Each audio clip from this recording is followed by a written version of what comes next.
Councilmember Bracco? Here. Councilmember Klein? Here. Councilmember Fagazzi? Councilmember Hilton? Here. Councilmember Marks? Here. Councilmember Ramirez? Here. Mayor Bozo? Here. Item 1.3, City Clerk's report on posting of the agenda, please. Thank you, Mayor. This agenda was posted on Friday, February 13th at 1:20 p.m. Thank you very much. And Pledge of Allegiance, please rise, will be led by Councilmember Ramirez. Join me in the salute. I pledge allegiance to the flag of the United States of America and to the republic for which it stands, one nation, under God, indivisible, with liberty and justice for all. Please remain standing for the invocation.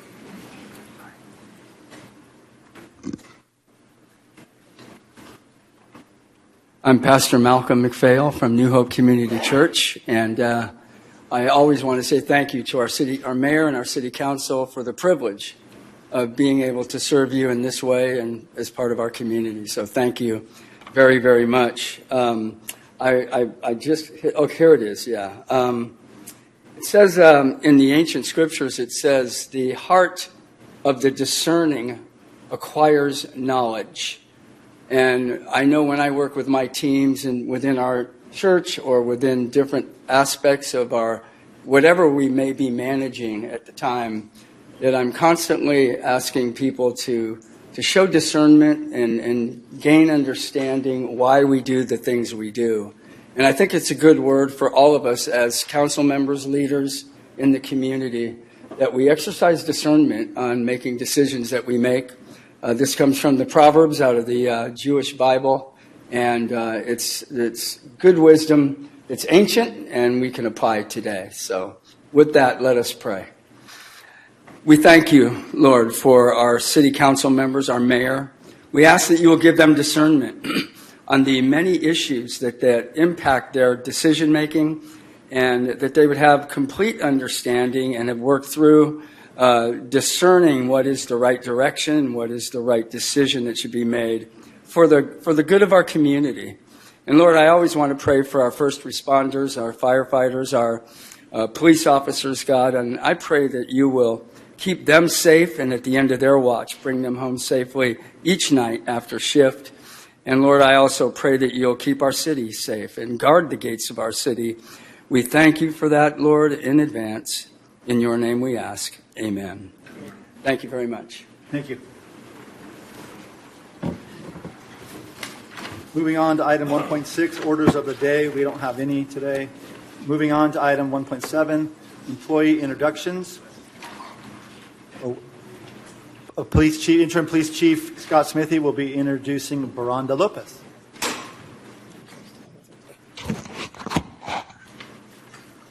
I see we still haven't made the podium thing any taller. So, Mayor and Council, tonight I'd like to introduce you to Baranda Lopez. She's our new community coordinator. Baranda began her public service journey as a City of Gilroy summer intern in human resources. She's got, when she was doing her internship, she was going to school in her undergraduate studies. She now holds a bachelor's degree in business management with a minor in economics and Spanish. And then she recently earned her master's degree in public administration. She brings strong experience in education, with youth services, community outreach, having worked with the Santa Clara County Office of Education and the Gilroy Unified School District, and most recently the County of Santa Clara Probation Department. In these roles, she supported community engagement efforts, strengthened partnerships, and helped connect families to services and resources. Baranda has lived in South County for just under 10 years now, after growing up in South San Jose, and now proudly considers Gilroy her permanent home. Over the years, she's built meaningful relationships, developed strong community ties, and gained a deep appreciation for families, schools, and neighborhoods that make this region so special. Her personal connection to the community fuels her passion for service and strengthens her commitment to supporting local youth and families. And outside of work, she enjoys spending quality time with family, caring for her dogs and sheep, and being an outdoors person, whether that means exploring local parks, attending community events, going to the beach, or walking around town. Baranda has already hit the ground running in her new role, and we're excited to welcome her back as she continues serving our community with passion and collaboration. Brenda.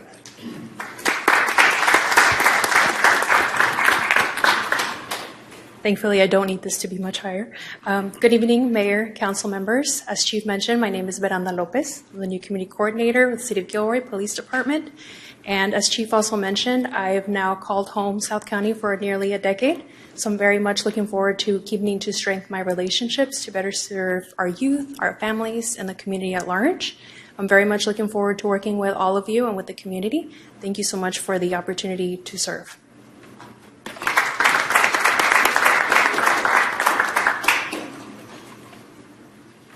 Thank you. Okay, moving on to item number 2, ceremonial items. We have proclamation. Today, our proclamation is Public Works Engineers Week proclamation. And I will come down and read that, and I will present it to Nisha, I believe.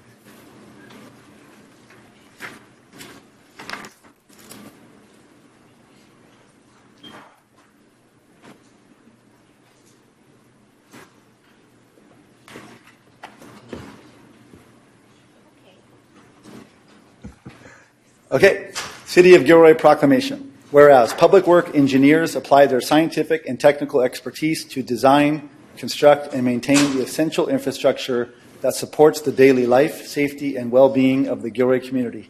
And whereas public work engineers are responsible for safeguarding critical systems, including streets and transportation networks, water and wastewater facilities, storm drainage and public structures, ensuring reliable services that residents depend upon. And whereas public work engineers play a vital role in protecting public health, enhancing environmental stewardship, and strengthening community resilience through thoughtful planning, innovation, and responsible resource management. And whereas the work of public works engineers supports Gilroy's continued growth, economic vitality, and quality of life while preparing the city to meet future infrastructure and sustainability challenges. And whereas public works engineers serve with professionalism and dedication, helping to build a safe, efficient, and forward-looking community for current and future generations. Now, therefore, I, Greg Bozo, Mayor of the City of Gilroy, California, do hereby proclaim February 22nd through February 28th, 2026 as Public Works Engineers Week in the City of Gilroy, and encourage all residents to recognize and celebrate the essential contribution public works engineers make to maintaining and improving the infrastructure that keeps our community strong. Thank you.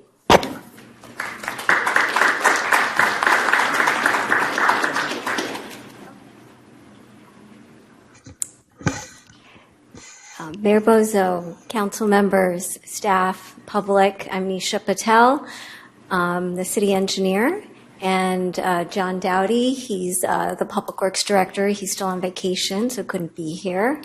But the engineering team, they work extremely hard to perform a lot of work, land development review, permitting, capital projects, regulatory compliance, and they do it with exceptional quality and pace, and so it means a lot to get this proclamation and to be recognized today. So yeah, I accept this proclamation. Thank you.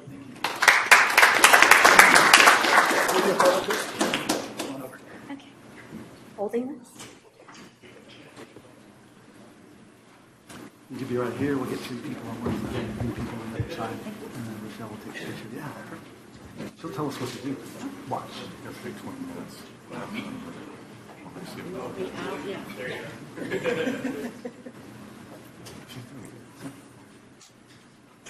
doing good. You're doing good, girl. You need to please.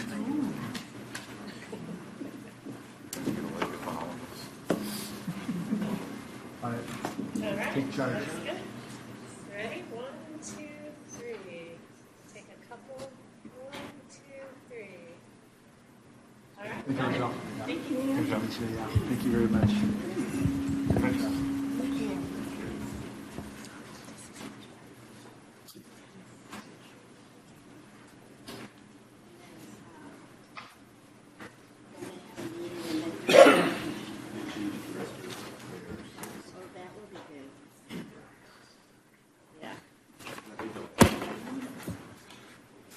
All right, thank you. Moving on to item number 3, presentations to council. So this is public comment by members of the public on items not on the agenda, but within the subject matter jurisdiction of the City Council.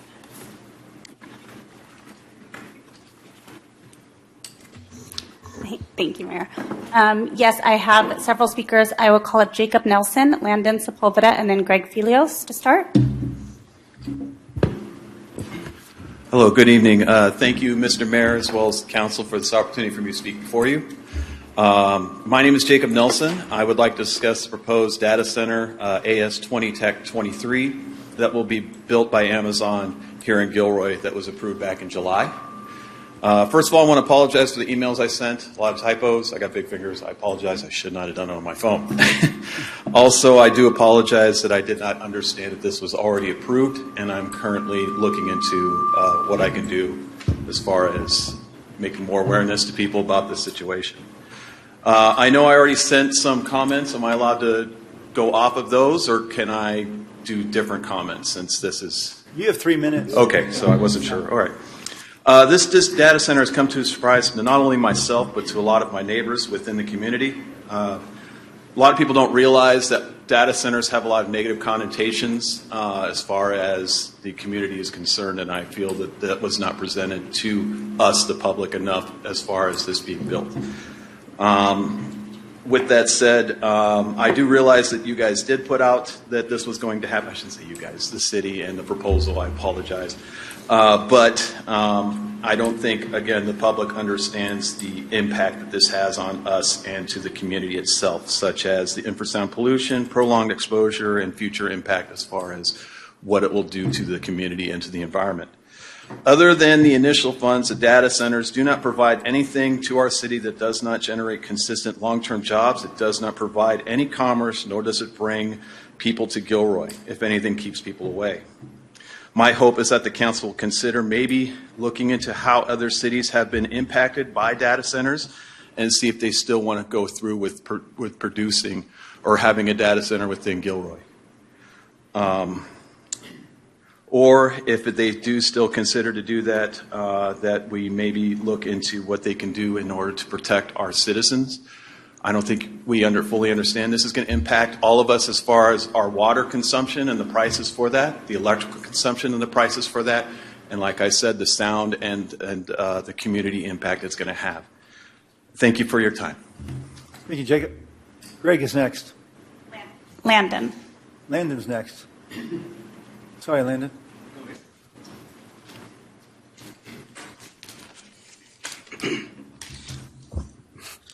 Good evening, council members, and to those in the gallery. My name is Landon Sepulveda. I have lived in Gilroy all my life and am now the lead organizer for Stop the Gilroy Data Center under our organization, South Valley Community Voice. I am here today to present a new petition to the Gilroy Council in regards to said data center.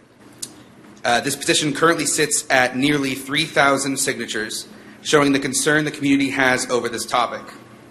Within this petition, it demands that Gilroy bans all further data centers and puts heavy regulations on the current one being constructed, including using only recycled water for the entirety of the project's lifespan, hiring a third-party expert to ensure the safety of the community, and ensuring that the increase of demand in energy and water does not roll over to the residents of the surrounding area in any way, including in their utility bills.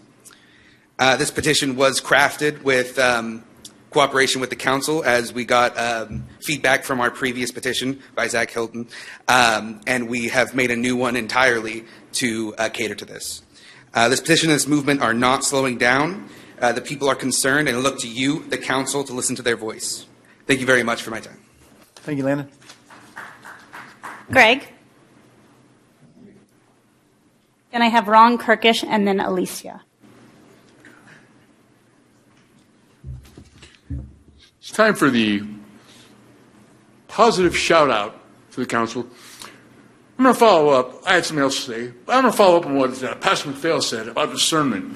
I'm pretty excited about how the city council has been discerning all this information. There's been a lot of hot topics that have been raised recently, and the city council has been open-minded to listen to the different perspectives and discerning what is good and what is and that's much discerning what is proper, what is so much right or wrong, and looking into it with questions and doing it in front of the public so that the public is aware, hey, they're looking into this, they're bringing out this information, so we, the public, are also being helped to discern what is the truth, what are the facts, and thank you so much, Council. It's been a tough month, and you're going to make some decisions, and even though the people may not agree with their decisions, the fact that you have talked about it, they can't say, oh, when you see the results of your votes, what were they thinking? How did they vote like that? Well, this is what they were thinking. By being open to us and discussing this in front of us, we're able to get this information and say, hey, now we can address. Now, I may not agree with them, but I see what their concerns are. So this is a way for, you're opening up to us, and it helps us out. And this way we can help support you. Thank you so much. Thank you, Greg. Ron's next. Good evening, Mayor, Council, and community. I was going to speak on 7.1, but I was advised that 7.1 isn't really on the agenda this evening. So instead, I'm going to do it during this time. And 7.1 is regarding the Wayland parking lot for the tennis court out there. I've over the years, I've been here since 1980, and I used that parking lot on several occasions.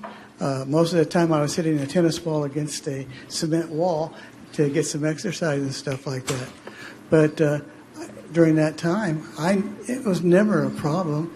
And if it is a problem, those are kind of problems that we need to expect our police department to resolve, not to close it down for people who can't use it. The last city administrator, as you all know, was very stubborn about a lot of things, and one of those things was this parking lot, and I believe it was one of the reasons why it led to his demise as our city administrator. We need to open that thing back up so it can be used for the purpose that it was originally designed for. Thank you. Thank you, Ron. Alicia, did you say? Alicia, please. Yes. Hello, Mayor and City Council. My name is Alicia. I've spoken with you all before. I'm here to discuss the proposal that the flag pole be moved and the inclusive pride flag be flown in a separate flagpole in a different area other than the proposed area where it normally is flown. And I oppose that respectfully because that'll cost taxpayers money, which is unnecessary. And having this flag be with the other flags really shows a spirit of inclusivity within the community, a community that is much maligned at this current time. And it doesn't need to be, because all of us are beautiful and unique in our own way. And, I know popular opinion and religion will say this lifestyle is wrong. And whatever your personal opinion is, that's the way I was raised as a Christian, to believe that this lifestyle was wrong and horrible. But I grew to learn that that's not true. And also, for the Constitution of the United States of America, this is still a free country. Hopefully, it stays a free country. So, when young people especially see the pride flag being flown, they feel that, that they're loved and included within the community. Unfortunately, a lot of young people, especially, transgender people in the LGBTQ plus community, often are bullied by students, and unfortunately sometimes teachers allow that, and some even take a drastic measure and end their lives because they can't stand the bullying, and it's very sad. But if we, as a community, embrace, even if you don't personally embrace it, but if you fly the flag, the pride flag, along with the other flag, that would be great. And also, is show respect for the community and love. And also, if you could please drop the fee that it costs $600 in order to get the flag flown. That's an unnecessary fee. It should be free. And thank you very much for your time and attention to this matter. Thank you, Alicia. I have three more speakers: Anne Marie McCauley, Carlos Pineda, and Terry.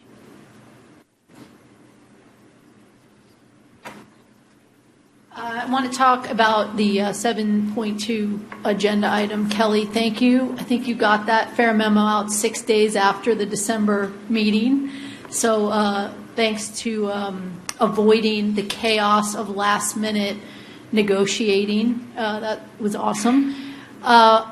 Again, kind of what Greg was saying, that there's been a lot of discussion in this council about things that you don't always agree on. And I would ask that this get on the agenda just to have the discussion. And I really don't know exactly what my feelings are on it, except that I think that it's important that we talk about it as a community. Thanks. Thank you. Carlos?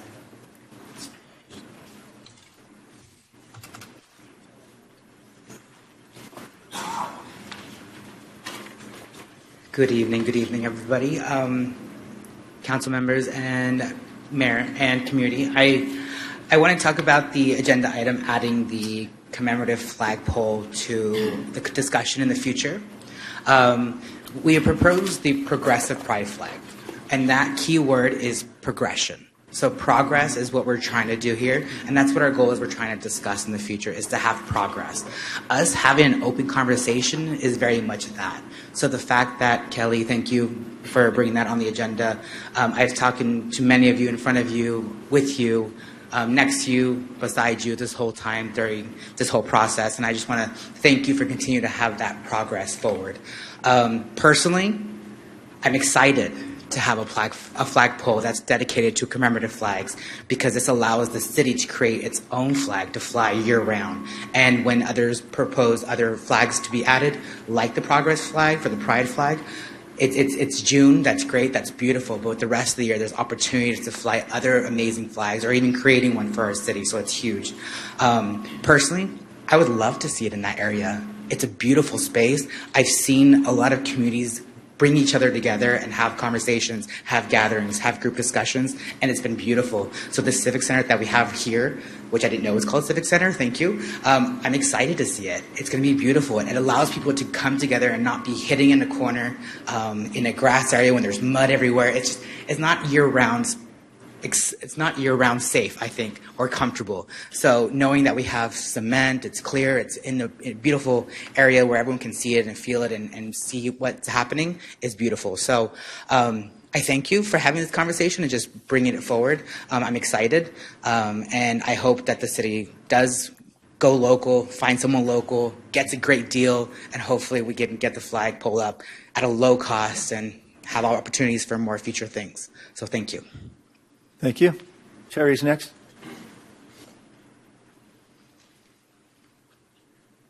Hi, good evening, Mayor and council members. Thank you for your time. My name is Terry Hernandez, president of nonprofit Pride Social South County. We represent the LGBT in South County, including Gilroy, and we do have many members from here. So I think I agree with Chef Carlos. Dedicating a flagpole for the progressive Pride flag. And it would be great if it was at the main entrance so everybody could see it. One of the things, I don't know if you've talked about this before, but it would be great to have all of the flags there together. The U.S. flag, the California flag, and the Pride flag. If it was separated, it does look like a form of a mini Jim Crow. And so if you kind of want to look at you want people to look at the city of Gilroy like that, we've asked several people and other also cities of here in Santa Clara County, and it does look like that. So if you want to be inclusive, it would be great to have, I totally agree with Councilmember Ramirez having a separate commemorative flag installed. But if it would be inclusive of all the U.S. flag as well, because we are all Americans, even if we're LGBT or not. One of the things also, one of our members mentioned, Alicia, was paying over $600 for the administrative fee, having the 150 signatures, and then there needs to be a majority vote for the city council. The compromise would also be if all of that could be removed. It does look like a lot of barriers in place. You can ask Chef Carlos and our nonprofit how we actually spent very many months tabling in different events here in Gilroy, and everybody pitched in, and Chef Carlos also spending time where we can be doing other things that are constructive for the city. So I hope that you take that into consideration. It would also be a great way to just let the LGBT members and residents of Gilroy that are LGBT, that they are also a part of the city. Thank you for your time. Thank you, Terry. I have no further speakers. Okay, thank you very much. Moving on to item number 4, reports of council members. Councilmember Bracco. Nothing to report. Councilmember Marks. Nothing to report, but I'm just glad to be back. We're glad to have you. Thank you. Councilmember Hilton. Thank you. From the Valley Transportation Authority Policy Advisory Committee, VTA served 30,000 patrons at the Super Bowl and exceeded the previous record set by the Taylor Swift concert. VTA is also not one of the agencies that went after a recent state loan to fund transit services, but Caltrain is one of the agencies. The Connect Bay Area Transit Committee is actively working to place a citizens initiative on the November 2026 ballot to secure funding for regional public transportation. This coalition, supported by business and labor groups, aims to authorize a 0.5 to 1% sales tax in select counties, including Santa Clara County, to improve, sustain, and unify Bay Area transit services following SB 63 legislative approval. They are actively gathering the required signatures now. We recommended that the VTA Board of Directors program up to $345,000 of available vehicle registration fee countywide program funds to fund the 3-year pilot to Keep Santa Clara Valley Beautiful Resiliency Program. The VRF countywide program provides funding for intelligent transportation systems, environmental mitigation, and matching funds for projects in the Valley Transportation Plan. The Keep Santa Clara Valley Beautiful pilot program that will reduces the hazards of litter for drivers and air pollution in neighborhoods along the roadways by implementing a behavior change program that includes organizing community cleanup and tree planting events in Santa Clara County. Gilroy was one of the first cities chosen years ago to have an event, and we just had one this past, I think it was Saturday. From Silicon Valley Clean Energy, community grants to offer technical assistance. SVCE provides local investment through grants to support key community groups in their transition to clean and resilient technologies. The community grant program will provide funding to schools, nonprofits, faith-based groups, and community-based organizations to support projects that address building and transportation electrification and energy resilience. This grant program will build local partnerships that will strengthen and sustain long-term climate goals.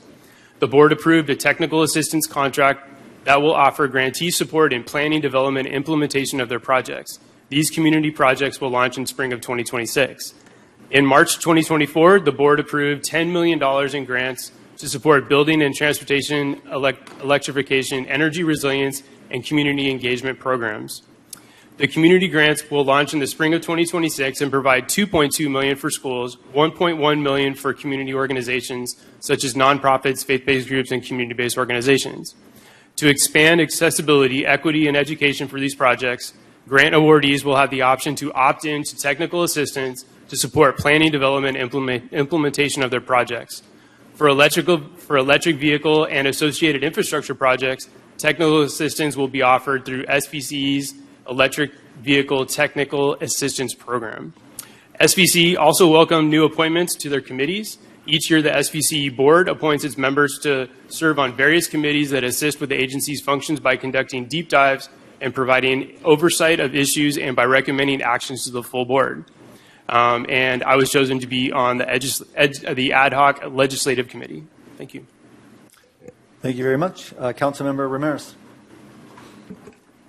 Yes, good evening. Welcome back, Councilmember Marks, and to a speedy recovery. I just want to report that last week I attended the city's association meeting, and we had a couple of presentations. They were fascinating. The first one was South Bay Coalition to End Human Trafficking, and it was given by Sharon Dannon, who is the director of that organization. And it spoke a lot about the major sporting events that we have in our area and the human trafficking that comes along with that, or the spike in human trafficking. We already have human trafficking here. The second was by KJ Kaminsky from the Office of Supportive Housing, the Santa Clara County 5-year community plan to end homelessness. And there was an update on that 5-year plan.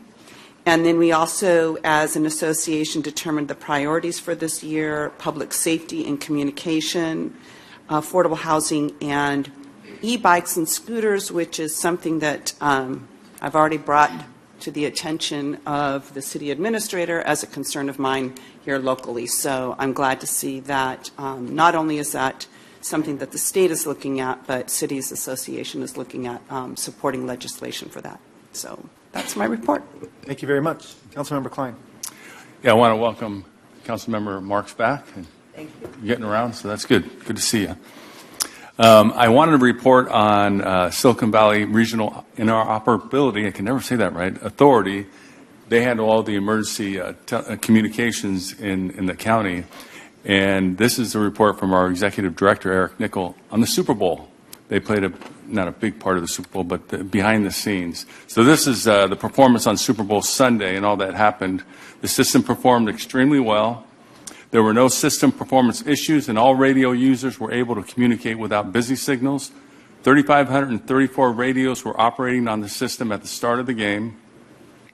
Radio users operated on 178 talk groups organized for stadium security, law enforcement, fire, EMS, and specialized units including counter-drone interdiction, bomb disposal, hazardous materials, and aviation teams. At least 35 federal, state, and local agencies use the interoperability talk groups to communicate with the Santa Clara County-based public safety agencies. There was plenty of capacity on the system to communications in other areas of the county. The system could have easily handled another Super Bowl-sized event while still maintaining availability. There were no jamming or interference issues at Levi Stadium. There was one jamming issue related to a residential burglary approximately 8 miles away in Los Altos Hills about the same time as the start of the game. The Los Altos Hills jamming was limited to a small neighborhood area and did not impact stadium operations. On Thursday before the game, the radio system was tested at Levi Stadium for interference with all other wireless communication devices. There were no spectrum conflicts. Just a few other things about it. Approximately 70 SBRIA cash radios were issued to the City of San Jose, VTA, and the County Office of Emergency Management. Approximately 250 State of California cash radios were programmed and issued to the City of Santa Clara. The Custom and Borders Protection, which was supporting the Super Bowl with cargo truck scanning and helicopter aviation security, was not issued SBRIA radios. Immigration and Custom Enforcement was not present during the planning meetings leading up to the Super Bowl, and I am not aware of their presence during the game. User error caused isolated radio issues for the individual users. They were quickly identified and resolved, and thanks to the County of Santa Clara, County Fire, BTA, and Santa Clara Fire Department for providing roof access, power, wireless routing hardware for SBRIA's interference detection services. And it's getting them ready for the FIFA, which is coming in June. So lots going on. I also want to mention, as you notice, the 25-101 interchange construction going on.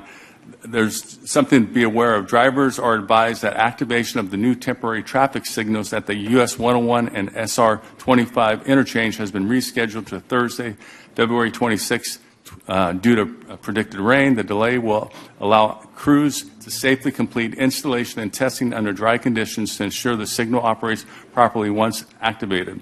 What drivers should know real quick, The existing traffic pattern remains in place until activation. Portable message signs are posted to alert motorists. Once activated, drivers should slow down, follow the new signal indications, and allow extra travel time while adjusting to the updated traffic control.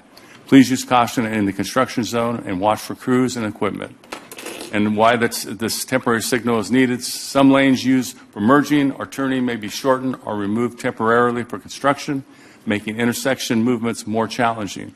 Turning movements at this intersection are heavily used during morning and evening rush hours, which can lead to longer wait times, and large trucks that require more time to turn use this interchange, including those serving local businesses and farms. So stay informed, and you can stay informed on our website, our newsletter. Rochelle's updating that all the time, so the information's out there, so access it. So thank you. Thank you very much. I have no reports this evening, so moving on to item number 5, the consent calendar. We have 3 items on consent: 5.1, 5.2, and 5.3. Any comments or questions from council? Okay, move to public comment. I have no speakers. All right, I'll entertain a motion to approve consent calendar 5.1 through 5.3. A motion by Councilmember Klein and a second by Councilmember Bracco. Roll call, please.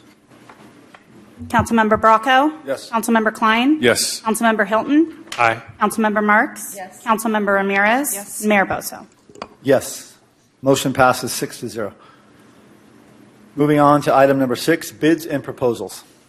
6.1, approve 2 on-call services contracts for uplifting of city vehicles to Lair Upfitters and NorCal Emergency Vehicle Installations, 26-RFP-ADS-525, each for up to an amount of $370,000 for fiscal year 26 and fiscal year 27. Take it away, Leanne. Good evening, Mayor, Council, and members of the community. The item before you tonight is actually within the Public Works Department, because we have been transitioning facilities and fleet from administrative services to Public Works. So John Dowdy will be taking over all the fleet and facilities matters going forward. But John is on vacation, so he said, one more report, Leanne, one last one. So I said, okay, we'll do that. So this is recommending entering into two-year on-call services contracts with 2 different vendors for the upfitting of our public safety vehicles.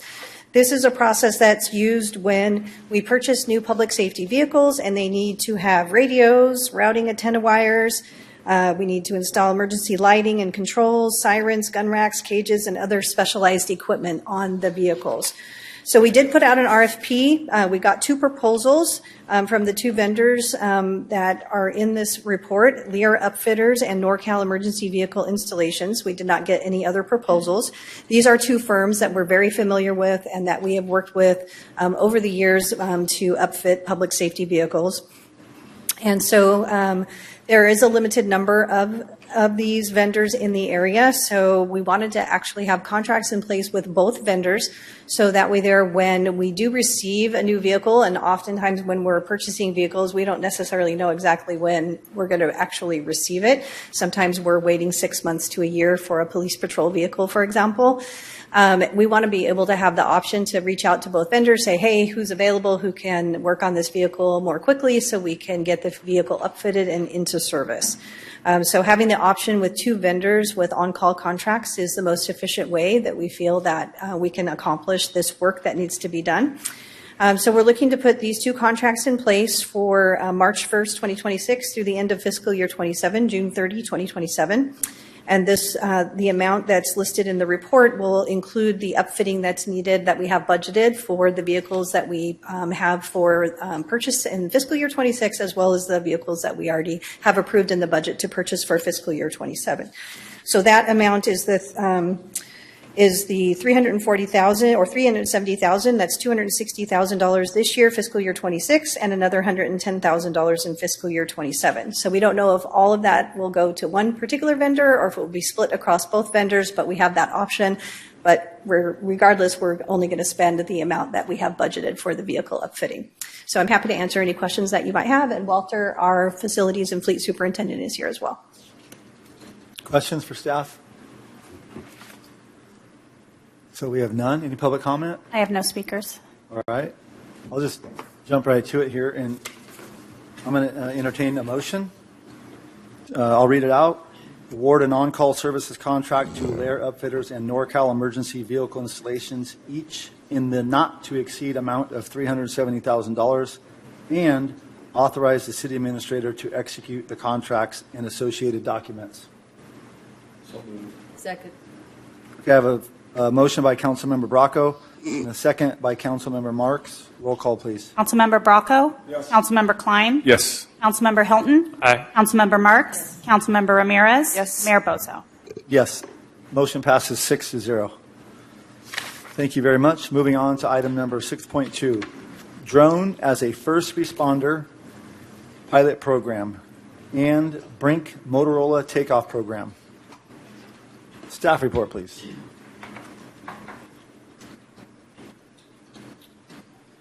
Good evening, Mayor, council members, and community members. Tonight, I'm here presenting a proposed Drone as First Responder, or DFR, pilot program for the city of Gilroy. The purpose of tonight's presentation is to explain what DFR is, how it differs from our existing drone program, and why staff is recommending a no-cost pilot program.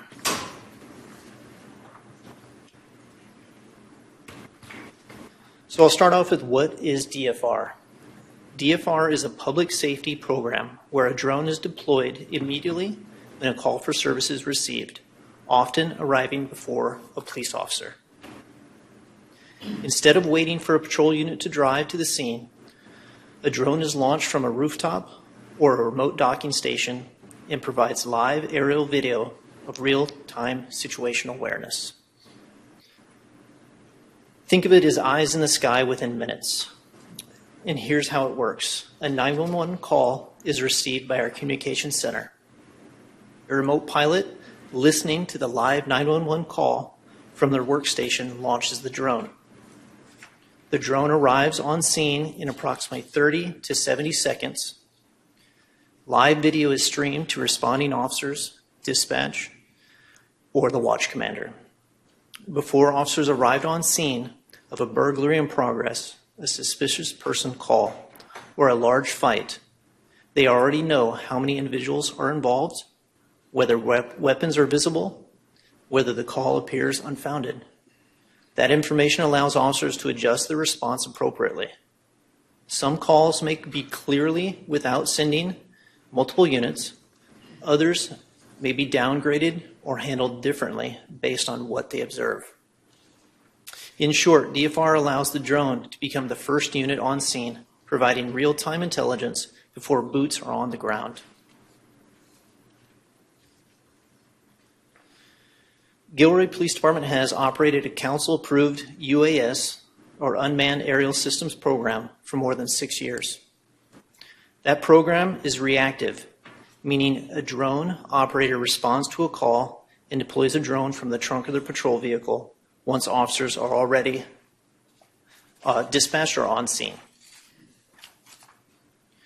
DFR is a natural evolution of that program. It does not replace it. It allows us to deploy early in the response time. It allows early deployment while maintaining the same safeguards, policies, training requirements, and accountability already approved by council.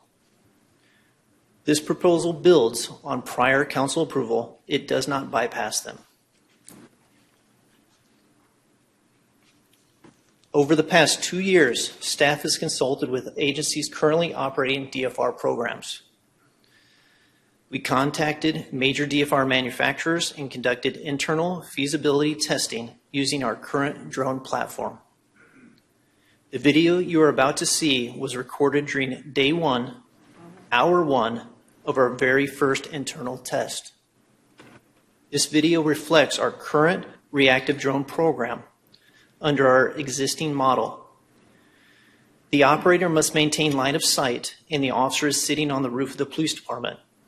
With the proactive DFR program, the drone is flown from a workstation within the police department. While this is not a full DFR deployment, the flight profile and operational concepts are very similar. Yes, information. Fire responding for a vegetation fire behind the Easy Clean Car Wash, 7940 Monterey Street, 7940 Monterey, across the Firster-Hausen. There's reports of a male walking southbound away from the fire wearing a red hat and no shirt. Gilroy Fire Engine 650 responding. Engine 49, copy responding. It's going to be for a fire on the train tracks to the rear of the address given for a male subject started the fire. It's going to be vegetation on fire. The male was walking away southbound. It was put out to PD as well. Copy. We have eyes on the subject from the drone. 10-4. The units available to assist? Q3, I'll be around. Q3. You're right, Battalion 47. I'm at scene in the area. I do have smoke showing. I'll be establishing Monterey IC using TAC 47. It looks like best access is going to be on the east side of the tracks from IOOF. There's 320 in row. Yes, sir. You're right, Monterey IC. I have two separate fires started in the grass. Both are slow rate of spread and light flashing fuel. The northernmost fire is going to be impacting the bus barn shortly. George 1. The male is deep west of the tracks, about to cross IOOF now. Looks like he's carrying a couple plastic bags crossing the street now. 10-4. He's carrying a couple of bags crossing the street at IOOF.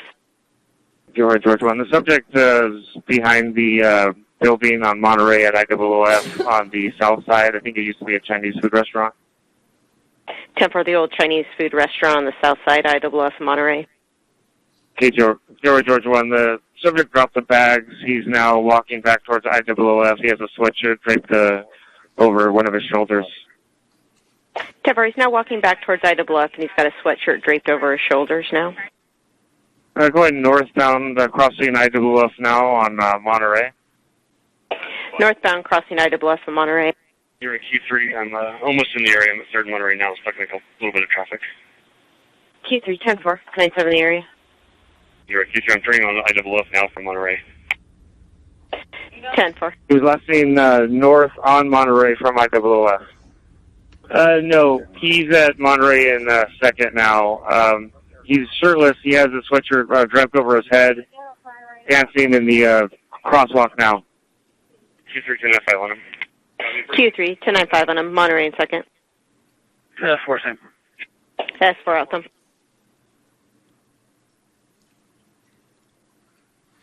Can we take a 29? S4, go ahead. S4, clear for some 1036 6M on him. He's going to be 1036 6M. Looks like it's going to be local for $35,000 for arson. 10-4. And S4, Gary, further? Just information. He's also on probation for arson, open search and test. Gilroy S3, there is a lighter in one of these plastic bags.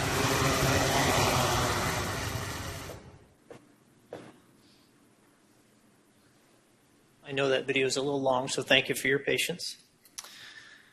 Staff evaluated several DFR vendors currently operating in California.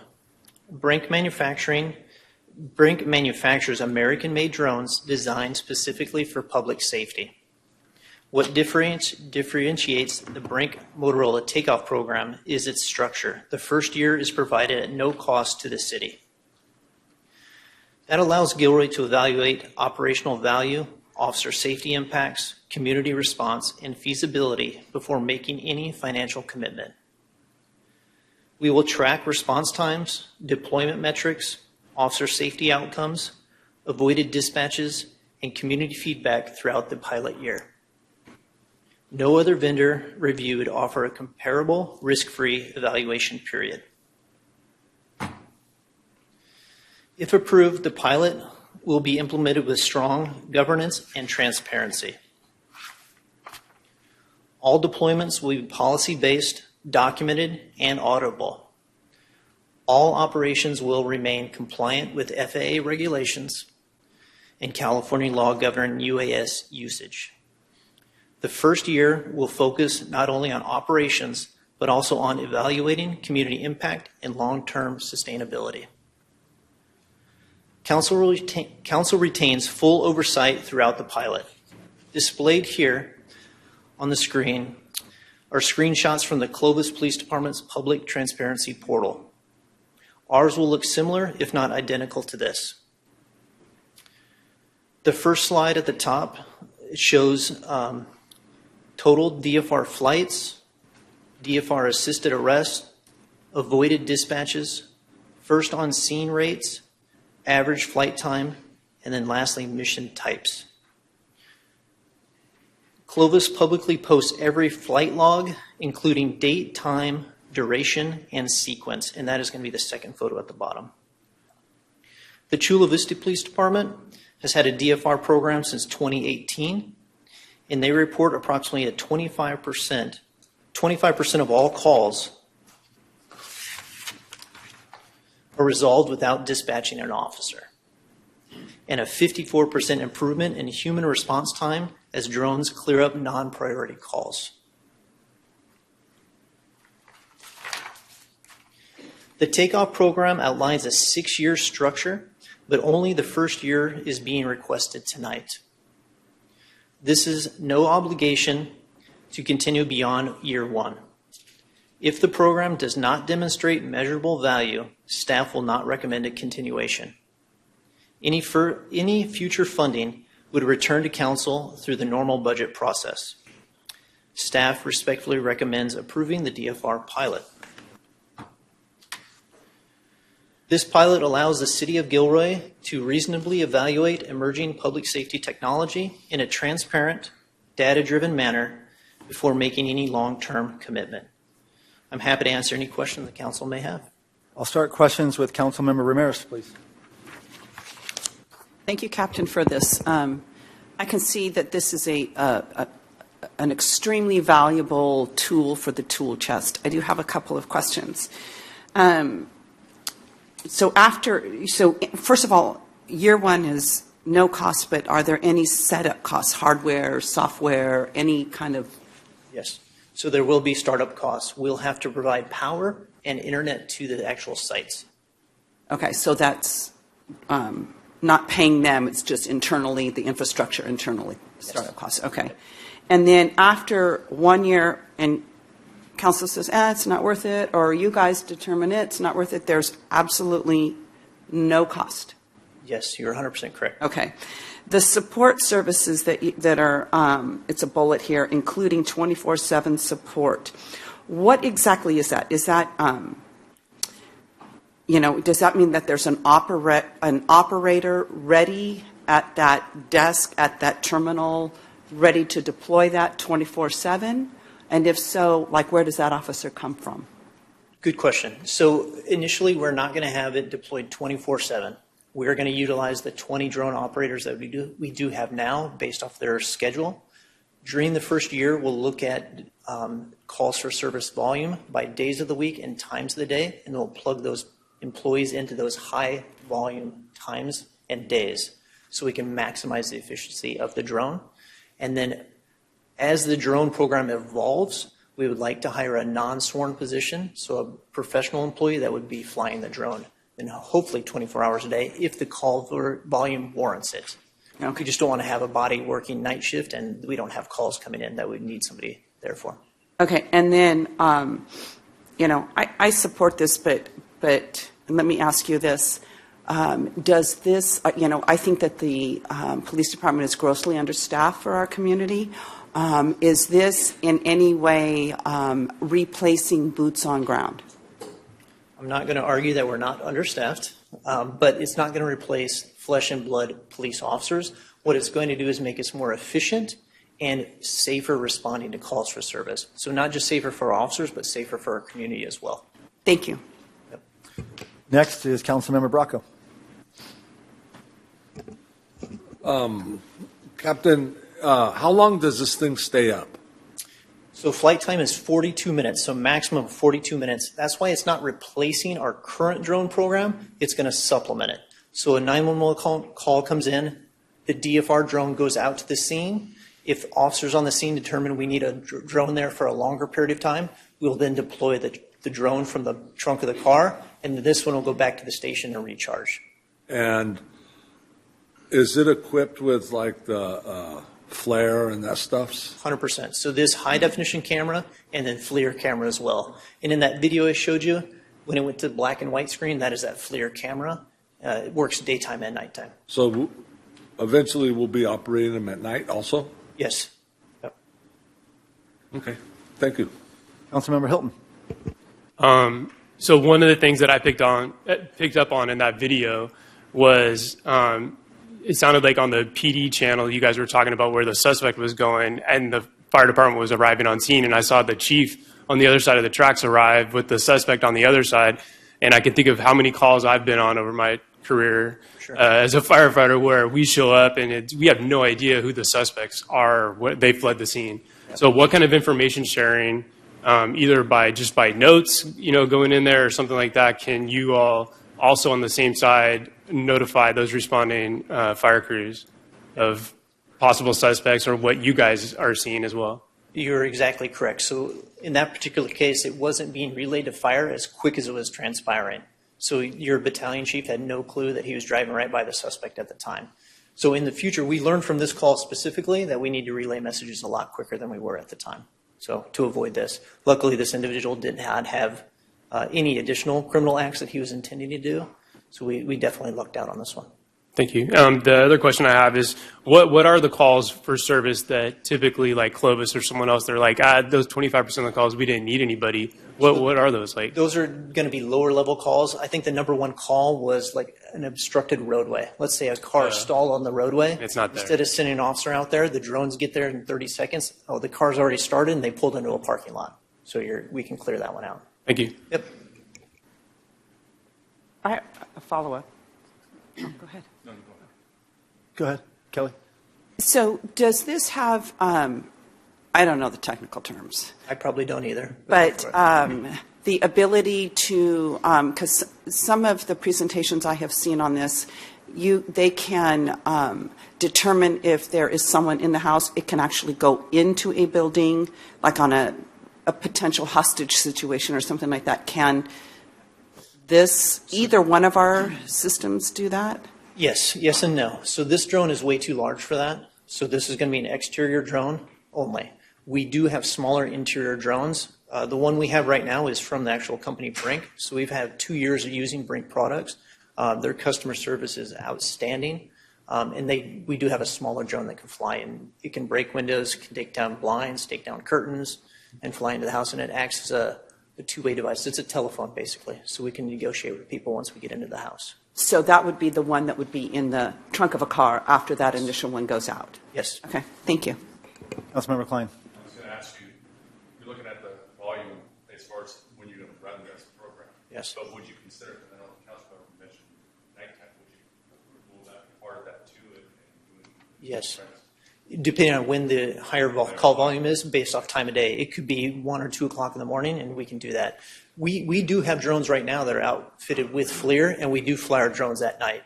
I could spend hours here showing you videos from this sample DFR program. I just didn't want to bore you with too many videos. I just showed you the first call that we used out the gate.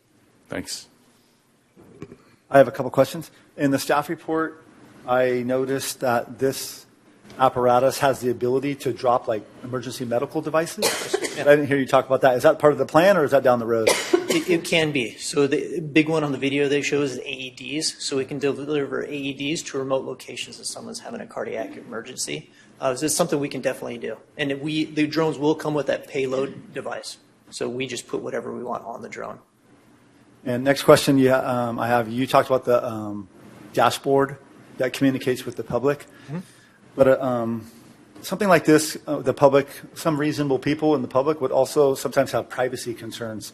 Is there some type of interaction available between local PD and the public if there are concerns? Definitely. So we have our transparency portal now, which shows all of our drone flights. That'll still be there in the future. And if anybody has a concern, they can go onto that portal. They can see where the drone has traveled, time of day, all that kind of stuff. One thing it doesn't show that our current site does is which way the camera's facing. We have that feature now. It's just not offered with Brink, but that's something we can look into for the future if it is a concern. Since we started our program in 2019, we've only had one person call in concerned about what our drone was doing and where the camera is facing. So we showed them the actual flight log, and they were completely okay with that. Okay, another question? So just to follow up on that, are there, you had mentioned about following state laws and all that kind of stuff. Is there, like, so if it takes off from the police department, at what time are you starting to record or are allowed to record versus, like, we just started recording at the incident versus, like, recording everything up into there and what you end up catching that people aren't aware of? It flies by the camera. So as soon as that drone lifts off the ground, it's recording immediately, and the camera does not turn off till it lands again. So we'll know everything that the drone is doing from takeoff to landing. And we're legally allowed to do that because it's responding to an emergency call. Same thing as your body-worn cameras or anything like that? Yeah. Okay. You are correct. Okay, one more crazy question. So you respond to a crime, an alleged crime, and on the way, the drone notices some other potential illegal behavior. What do you do? So it's going to depend on what the illegal behavior is. So it's going to be weighted. But as long as the drone is operating within navigable airspace, and then you have a reason for being there, then the plain view doctrine applies. So anything that drone sees or observes, it would be just like a police officer. If we're driving down the street and we see something, it's in plain view. So the same thing applies to drones.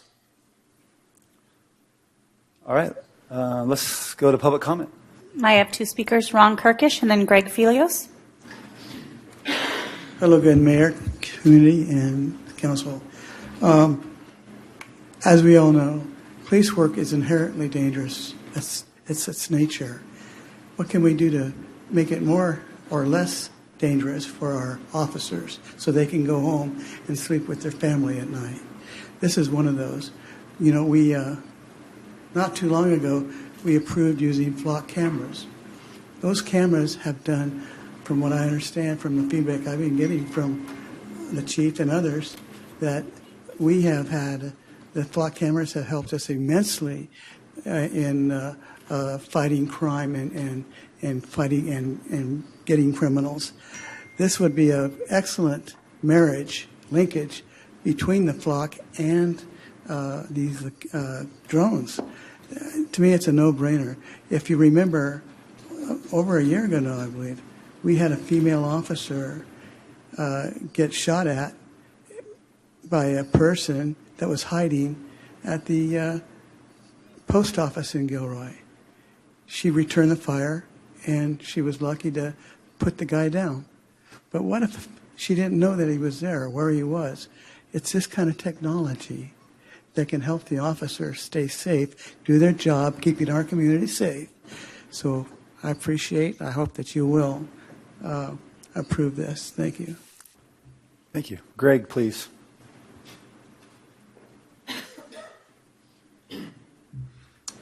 Ron is correct. I would, as a public member, I'm with Ron. This is a no-brainer.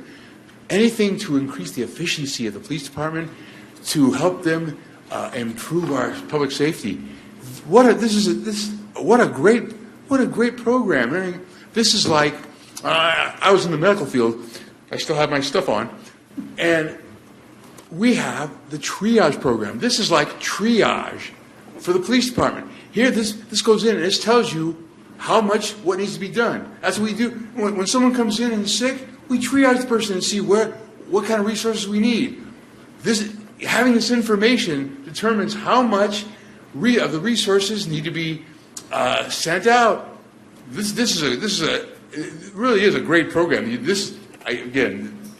The public is, I'm sure, behind anything else. This is a wonderful idea. Please support this. Thank you. Thank you, Greg. I have no further speakers. Okay, any follow-up questions or comments for Captain Powell? The motion to approve. I second. Okay, I have a motion by Councilmember Bracco and a second by Councilmember Ramirez. Would you like to read it for me, City Clerk? Sure. Thank you. 1 and 2, please. Okay, we have a motion to approve the establishment of a drone as first responder DFR pilot program for the Gilroy Police Department and authorize the city administrator to execute the Brink Motorola Solutions Takeoff Program Agreement, Sourcewell Contract Number 030425 MOT, and associated addendum SOW documents for a 6-year program term and a 1 year at no cost, and years 2 through 6 subscription cost subject to annual budget appropriation. Thank you. Roll call, please. Councilmember Bracco? Yes. Councilmember Klein? Yes. Councilmember Hilton? Aye. Councilmember Marks? Yes. Councilmember Ramirez? Yes. Mayor Bozo? Yes. Motion passes 6-0. Thank you very much, Captain Powell. Okay, moving on to item number 7, future council-initiated agenda items. I would like to just give a little background on this for the public, because this is the first time we've done this in quite some time.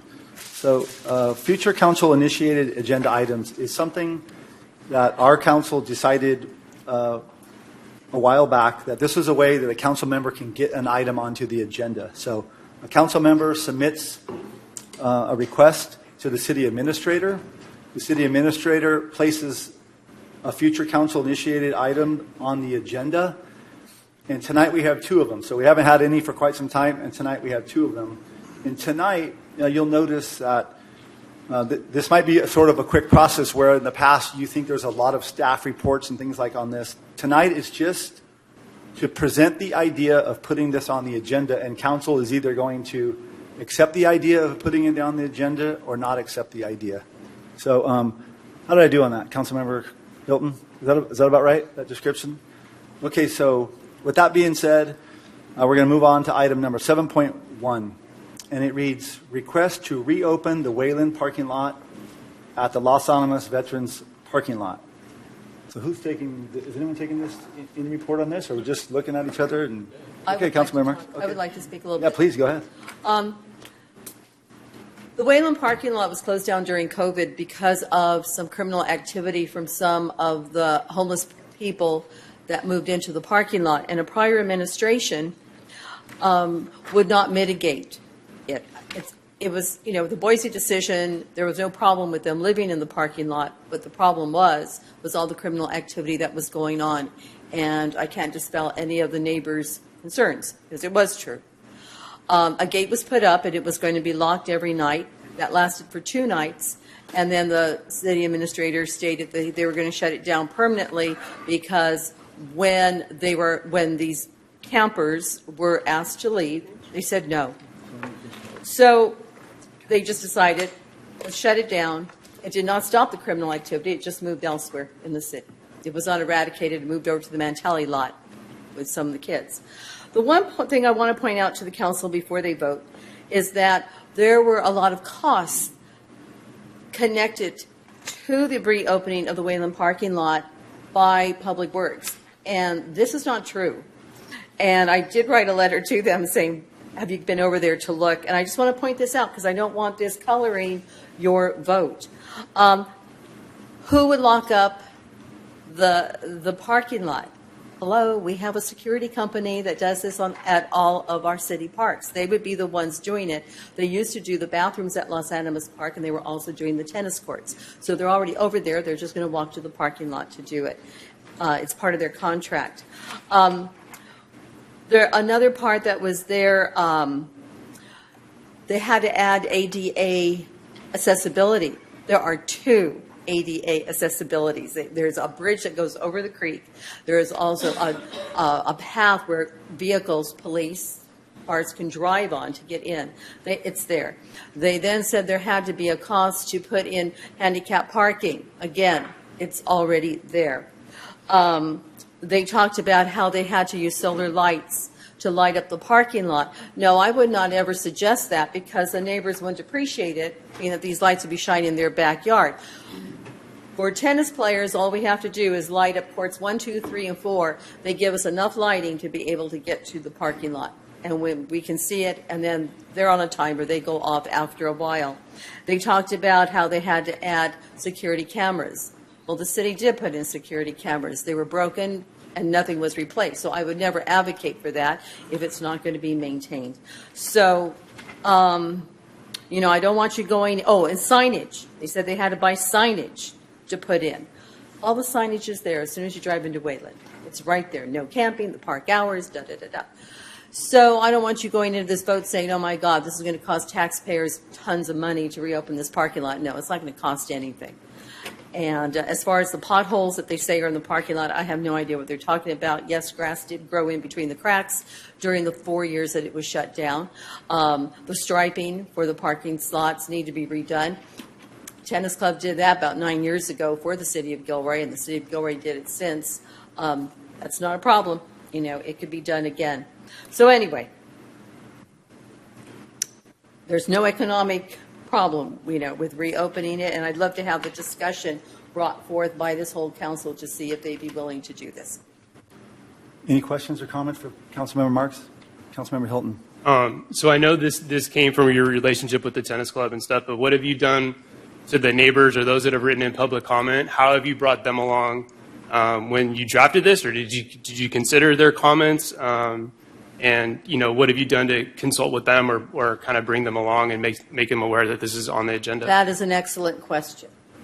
I went to the HOA for the people who live right there next to the parking lot and asked to sit down and meet with them, and they refused. What about the neighbors down? The neighbor on the that other wrote side? the letter. No, I'm talking about the other access point on Oh, Hannah. Hannah.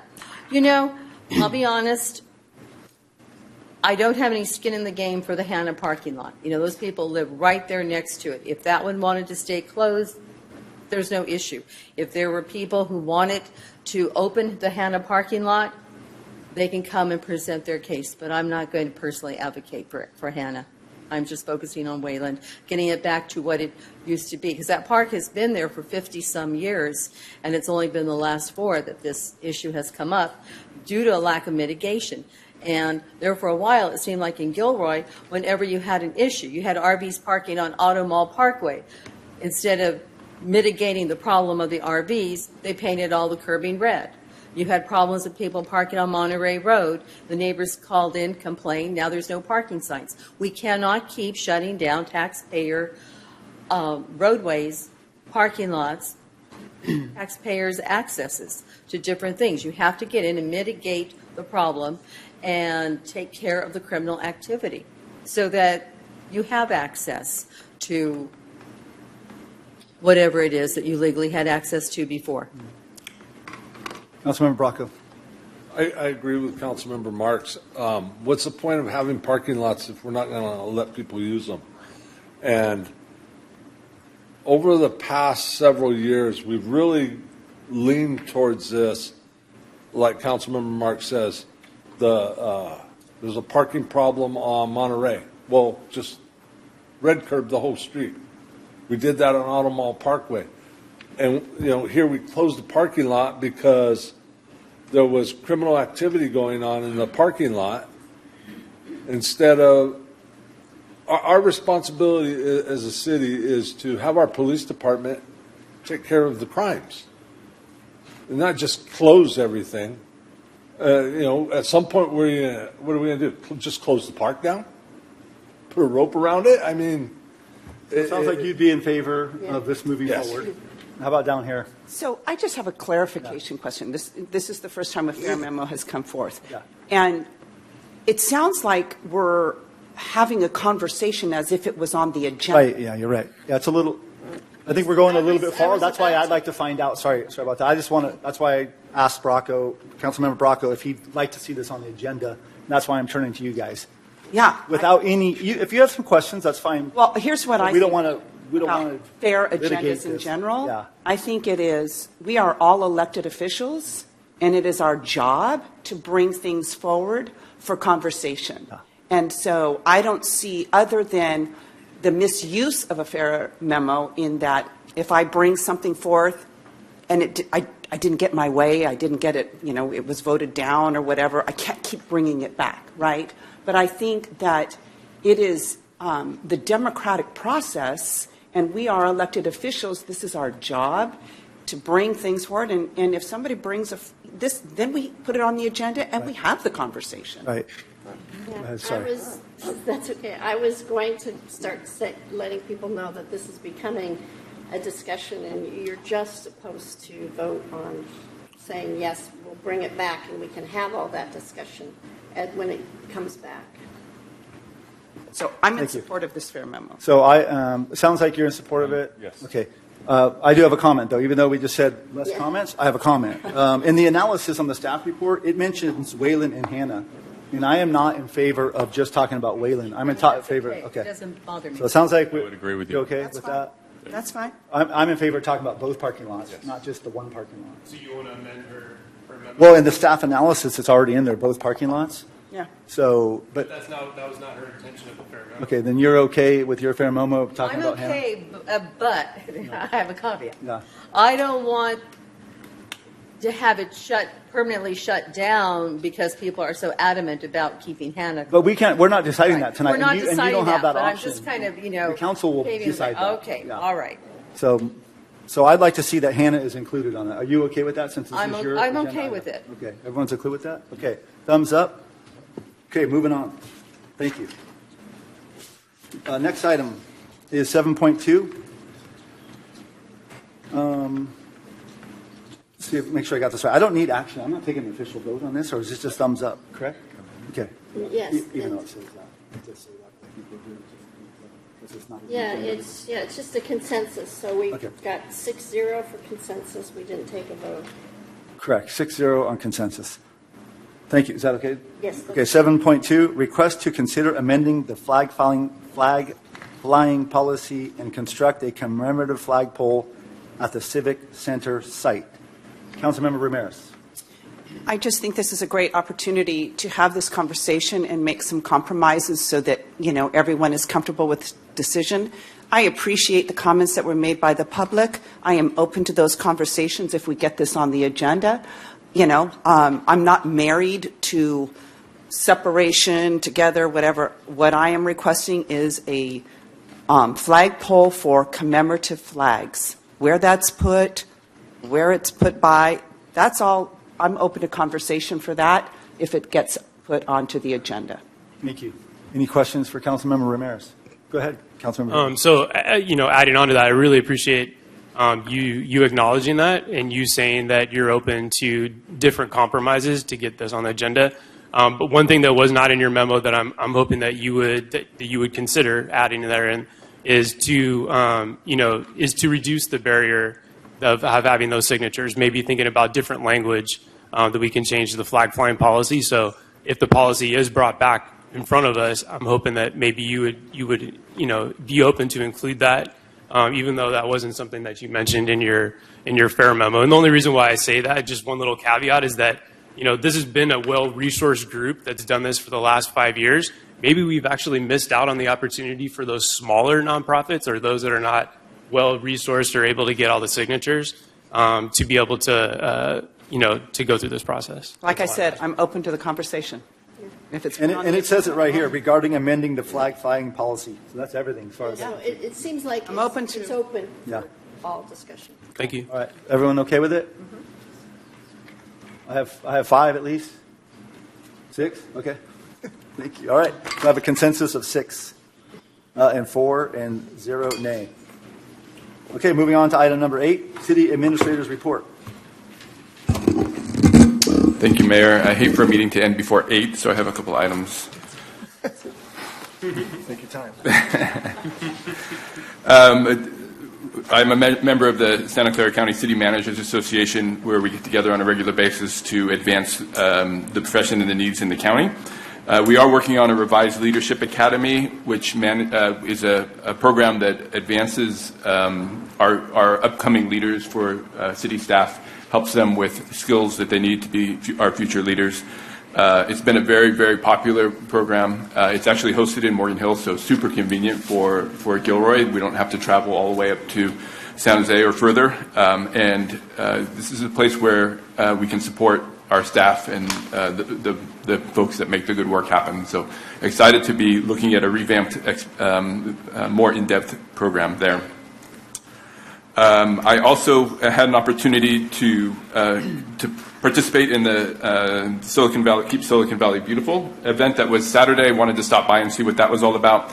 I will say that my impression was Caltrans was out in force to take advantage of the closure of the ramp, so they did a lot of weed whipping and cleanup in the area as well. They also visited the homeless encampment that's there on the freeway entrance. So that was a nice exposure to what they're doing there, and hopefully they'll work a little more closely with us in the future towards advancing community awareness of those programs.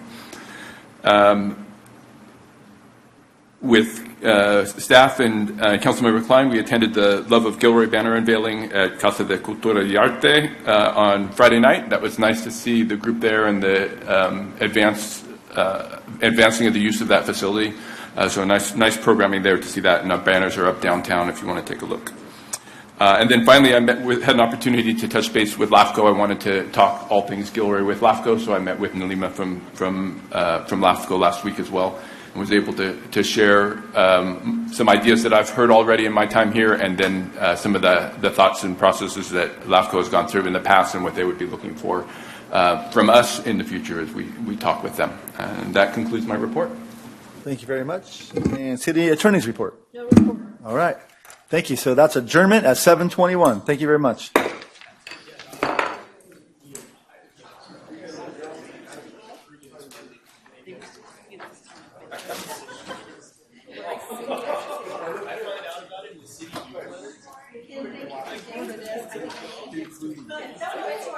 It's mine. Is it right or what?